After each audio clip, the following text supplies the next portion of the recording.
बहुत प्राचीन समय की बात है। वृंदावन की पावन भूमि पर राधे श्याम की लीलाएं नित्य घटित होती रहती थी।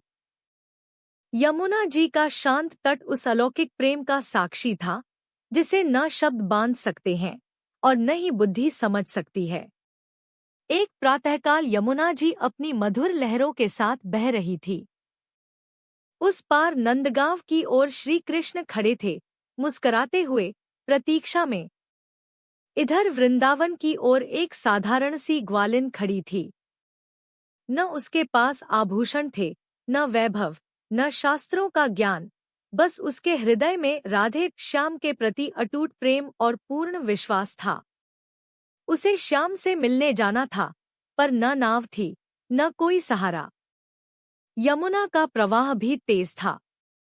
उसी समय वहां एक ज्ञानी गुरु आए। वे शास्त्रों के बड़े विद्वान थे, ज्ञान और अहंकार से भरे हुए। उन्होंने ग्वालिन को रोककर कहा, बेटी, यमुना ऐसे पार नहीं होती। क्या तुमने शास्त्र पढ़े हैं? कोई मंत्र जानती हो?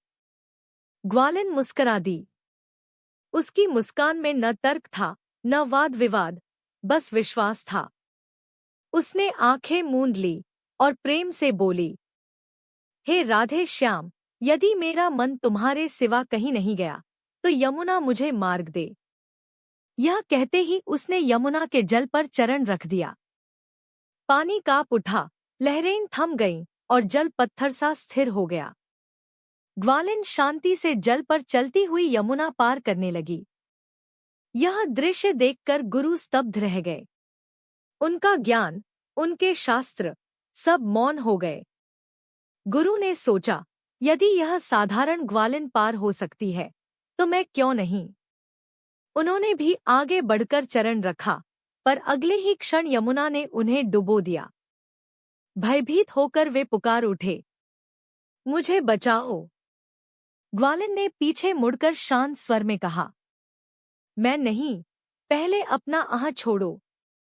भक्ति में मैं डूबता है तभी पार होता है। गुरु का आह टूट गया।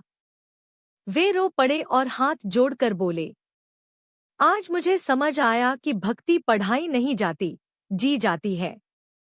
आज एक ग्वालिन ने गुरु को भक्ति का सच्चा पाठ पढ़ाया। उधर यमुना पार खड़े श्याम मंद मंद मुस्करा रहे थे। राधा का नाम यमुना की लहरों में गूंज रहा था। इस कथा की शिक्षा स्पष्ट है। भक्ति पद, ज्ञान या औपचारिकता की मोहताज नहीं होती। जहां अहंकार शून्य है, वहीं ईश्वर प्रकट होते हैं। जहां स्वार्थ नहीं, वहीं सच्चा समर्पण है। और जहां प्रेम है, वहीं परम ज्ञान है।